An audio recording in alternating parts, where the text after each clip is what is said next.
بسم اللہ الرحمن الرحیم۔ اسرائیل نے 200 طیاروں سے جمعہ کی صبح ایران پر حملہ کیا، اس پر بات کریں گے۔ اس میں ایران کے نقصان پر بات ہوگی، امریکہ کے بیان پر روشنی ڈالیں گے، اور یہ جنگ ایران کے جوابی وار کی وجہ سے کہاں تک پھیلے گی اس پر روشنی ڈالیں گے، اور آخر میں آپ کو بتائیں گے کہ موساد کا ہیڈ کوارٹر تباہ ہو گیا ہے، یہ ایران نے دعویٰ کیا ہے، تو اس پر بات کریں۔ تو لو جی، آئیے پھر ہم اس پروگرام کو شروع کرتے ہیں۔ اعوذ باللہ من الشیطان الرجیم، بسم اللہ الرحمن الرحیم۔ اللہم صلی علی سیدنا و مولانا محمد وعلی آل سیدنا و مولانا محمد وبارک وسلم علیہ۔ اللہم صلی علی سیدنا و مولانا محمد وعلی آل سیدنا و مولانا محمد وبارک وسلم علیہ۔ اما بعد، محترم سامعین و ناظرین، اسرائیل نے ایران پر 200 طیاروں سے حملہ کر دیا۔ یہ آپ سب کو پتہ ہے، اب تک یہ مشہور خبر ہو چکی ہے، بلکہ سب کو پتہ چل گیا ہے، اور 100 ٹارگٹ ہٹ کیے، جس میں ایرانی افواج کے کمانڈر ان چیف، کچھ دوسرے کمانڈر اور 6 سائنسدان شہید ہو گئے۔ ایک اور اطلاع کے مطابق 200 سے زیادہ طیاروں نے یہ حملہ کیا تھا، کیونکہ کچھ ری فیولنگ ٹینکرز طیارے بھی تھے، اور ان کی حفاظت کے لیے جنگی فائٹرز کا ایک سکواڈن بھی تھا۔ بہرحال، اسرائیل کے بیان کے مطابق 200 طیاروں نے مختلف اہداف پر حملہ کیا۔ اسرائیل نے اس حملے کو رائزنگ لائن کا نام دیا۔ امریکہ نے اعلان کیا ہے کہ اس حملے میں اس کا کوئی کردار نہیں ہے، جو کہ سراسر جھوٹ ہے، کیونکہ امریکہ اسرائیل کے بغیر تو پیشاب بھی نہیں کرتا۔ امریکہ اسرائیل کے ساتھ تھا، ساتھ ہے، اور ہمیشہ اس کے ساتھ رہے گا۔ اب سوال یہ ہے کہ اسرائیل نے اتنی ایکوریسی کے ساتھ تہران میں کیسے حملہ کیا، جس میں ایرانی کمانڈر ان چیف کو بھی شہید کر دیا۔ معلوم ہوتا ہے کہ اسرائیل کے یہاں بہت سارے ایجنٹ موجود ہیں، جنہوں نے اسرائیلی طیاروں کے پائلٹوں کو ایرانیوں کے ٹھکانوں سے آگاہ کیا۔ اسرائیل نے 2-3 حملے کیے۔ یاد رہے کہ اسرائیل اور ایران کے درمیان تقریباً 1500 کلومیٹر کا فاصلہ ہے۔ اتنی دور آ کر کارروائی کرنے کے بعد اسرائیلی طیاروں میں صرف 100 کلومیٹر کا تیل باقی رہ جاتا ہے، تو ان کے طیارے واپس کیسے پہنچے؟ اس کے 2 جواب ہیں۔ نمبر 1، اسرائیل کے طیاروں نے ری فیولنگ ٹینکرز سے پٹرول لیا۔ یہ طیارے ہوتے ہیں جو ری فیول کر دیتے ہیں طیاروں کو۔ نمبر 2، اسرائیلی طیارے پہلی کارروائی کے بعد عراق میں موجود امریکہ کی بیسز میں اترے، اور وہاں سے ری فیولنگ کے بعد دوبارہ ایران پر حملہ کرتے رہے۔ اس دوران ایک اطلاع کے مطابق اسرائیل نے ایران کا سارا جنگی نظام جام کر دیا اور ہیک کیے رکھا۔ ویسے بھی اسرائیل نے زیادہ تر F-35 جنگی طیارے استعمال کیے، جو راڈار پر نظر نہیں آتے، کیونکہ یہ 5th جنریشن کے طیارے ہیں اور اسٹیلتھ ٹیکنالوجی میں آتے ہیں۔ पाकिस्तान ने चीन, रूस और सऊदी अरब और इन मुल्कों ने, पाकिस्तान, चीन, रूस और सऊदी अरब ने इसराइली हमले की मजम्मत की है, मगर साथ ही सऊदी अरब, उर्दन और कतर ने एक मुनाफिक और गद्दार का किरदार भी अदा किया, क्योंकि जब ईरान ने जवाबन हमला किया और तकरीबन 100 मिसाइल इसराइल पर हमले के लिए रवाना किए, तो सऊदी अरब और उर्दन उन मिसाइलों को रोकने की भी कोशिश करते रहे। हज़रात मोहतरम, इन दोनों मुल्कों ने इसराइल को हर तरह की जंगी सहूलत फराहम की और अपनी एयर स्पेस इसराइल के लिए खोल दी।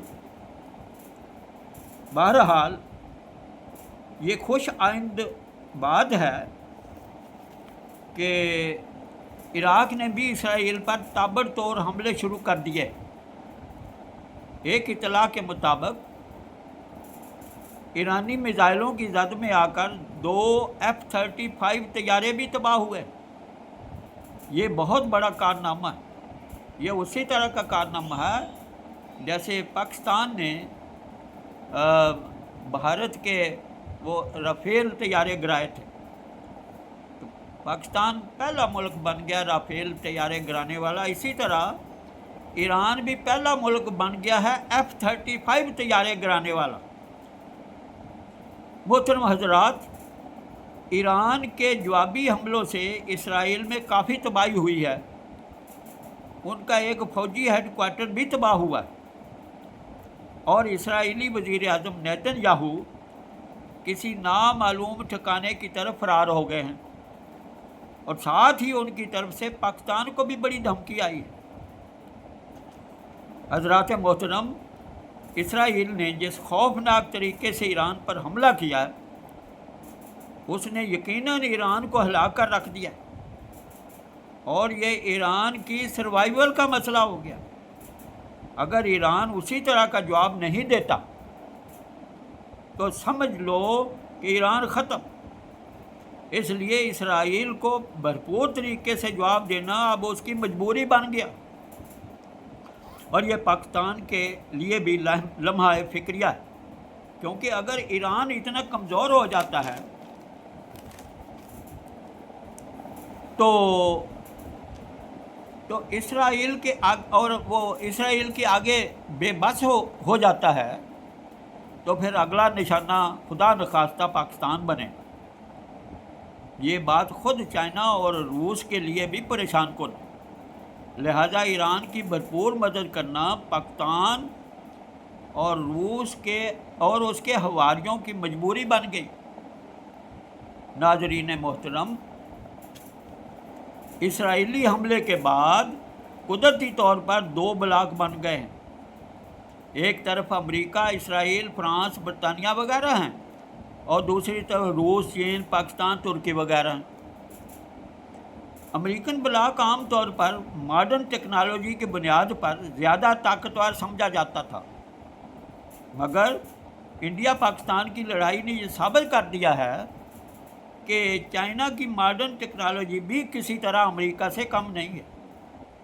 इसलिए अब दूसरा मशरकी ब्लॉक भी अल्लाह के फजल से खासा ताकतवर है। नाज़रीन मोहतरम, ये बात नहायत अफसोसनाक बल्कि ख़तरनाक है कि ईरान ने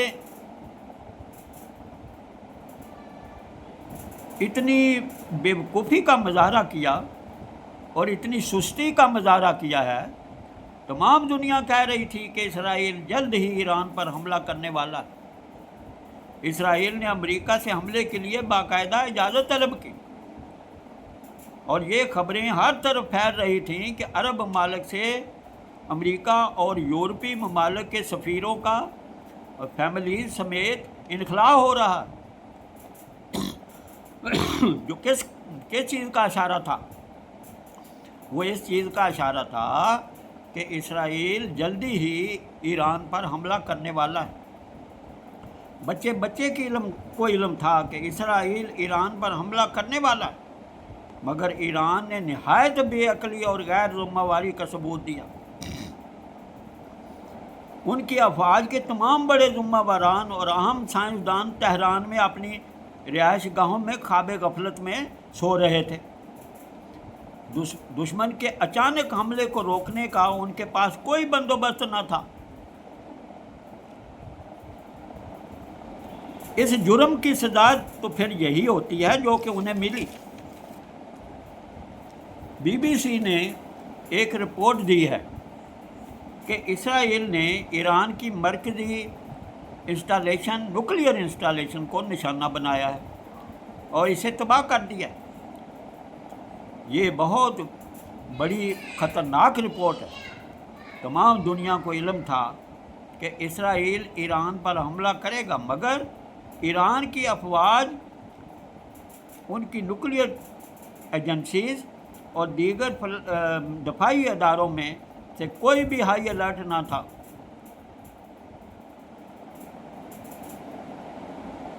ये ईरान का एक बहुत बड़ा सिक्योरिटी लैप्स था जिसकी सज़ा उनको मिली।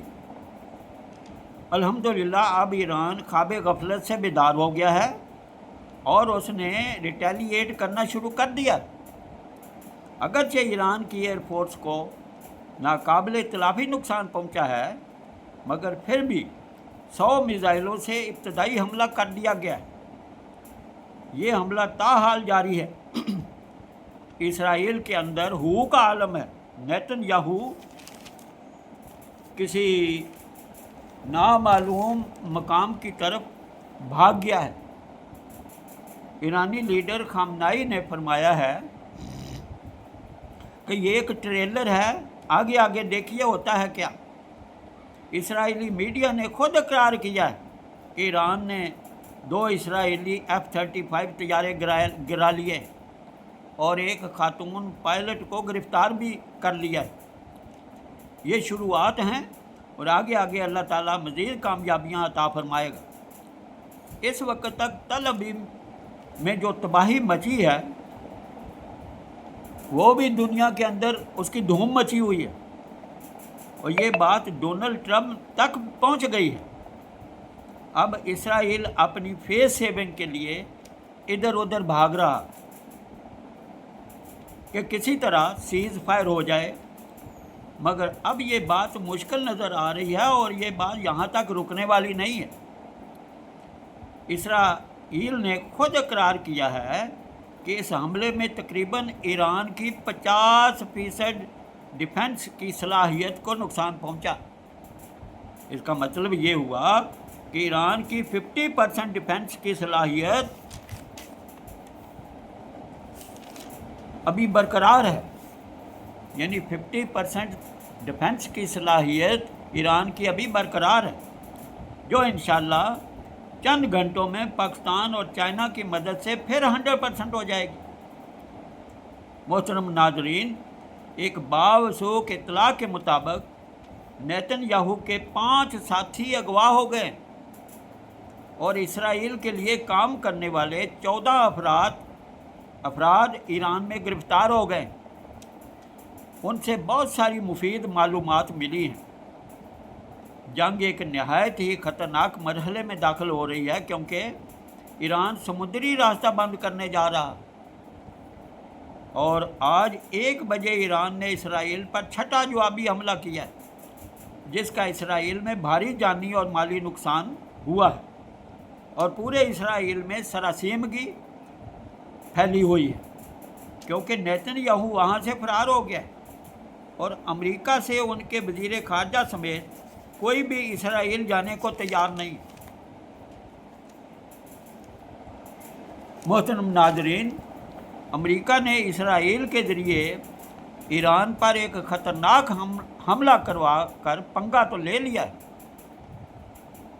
मगर ये बात खुद अमेरिका के अपने मुफाद में है कि इस जंग को ज़्यादा न बढ़ने दिया जाए, क्योंकि अगर ये जंग बढ़ी तो बहुत ज़्यादा एहतमाल है कि ये जंग एक न्यूक्लियर जंग में तब्दील हो जाएगी और इस तरह अमेरिका समेत पूरी दुनिया इसकी लपेट में आ जाएगी। ईरान ने पिछली रात तल अबीब पर ताबड़तोड़ हमले किए। एक हमले में तल अबीब में वाक़या न्यूक्लियर इंस्टॉलेशन की इमारत जो कि पेंटागन के ज़ेर असर है उसे भी तबाह कर दिया गया है। उसकी तबाही के मनाज़र को इसराइली हुकूमत ने इंटरनेशनल मीडिया को दिखाने की इजाज़त देने से इनकार कर दिया। हत्ता कि अमेरिका की फॉक्स न्यूज़ एजेंसी को भी इसकी फ़ोटो लेने की इजाज़त नहीं दी गई, जो कि गैर मामूली वाक़या है और गैर मामूली ख़बर है। उधर चीन, रूस और पाकिस्तान की तरफ से सिक्योरिटी काउंसिल का अजलास बुलाने की दरख्वास्त पर अजलास बुला लिया गया है, जिस पर ईरान ने इन मुल्कों का शुक्रिया भी अदा कर दिया। अगले मरहले में ईरान इसराइल पर अपना खैबर मिसाइल चलाने को तैयार है, जिससे तल अबीब मुकम्मल तौर पर तबाह हो जाएगा। बावसूख ज़राए के मुताबिक तेहरान पर हमला आवर होने वाले ड्रोन में इसराइल की खुफिया एजेंसी मोसाद और इंडियन एजेंसी रा का हाथ था, जिसकी तस्दीक रा के एक ज़िम्मेदार अफसर ने कर दी है। अमेरिका ने ईरान को धमकी दी है कि अगर अब ईरान ने तल अबीब पर बड़ा हमला किया तो अमेरिका खुलकर इसराइल की मदद को आ जाएगा। इधर रूस और चीन ने ईरान का भरपूर साथ देने का ऐलान कर दिया है। ताज़ा इत्तला के मुताबिक अभी ईरान की तरफ से ईरान ने इसराइल पर खैबर मिसाइल की बारिश कर दी है। यहूदी परेशानी में इधर उधर भागते फिर रहे हैं। पूरे तल अबीब के जल कर राख होने का खतरा बढ़ गया है। दुनिया भर में चेमगोइयाँ हो रही हैं कि ईरान अकेला नहीं, कोई खुफिया ताकत ईरान के साथ है। इसराइल में सख्त तशवीश पाई जा रही है कि उसके आयरन डोम ने कैसे काम करना छोड़ दिया है। एक पुरअसरार जहाज़ की इसराइल पर बमबारी से आलमी दुनिया में खलबली मची हुई है। अभी ईरान की तरफ से दावा किया गया है कि उसने मोसाद के हेडक्वार्टर को उड़ा दिया है। नाज़रीन, ये भी बहुत बड़ी ख़बर है। अब इंशाअल्लाह आगे देखिए होता है क्या। हम सबको मिलकर ईरान की कामयाबी की दुआ करनी चाहिए। वमा अलैना इल्लल बलाग। अल्लाहुम्मा सल्लि अला सय्यदना व मौलाना मुहम्मद व अला आल सय्यदना व मौलाना मुहम्मद व बारिक वसल्लम।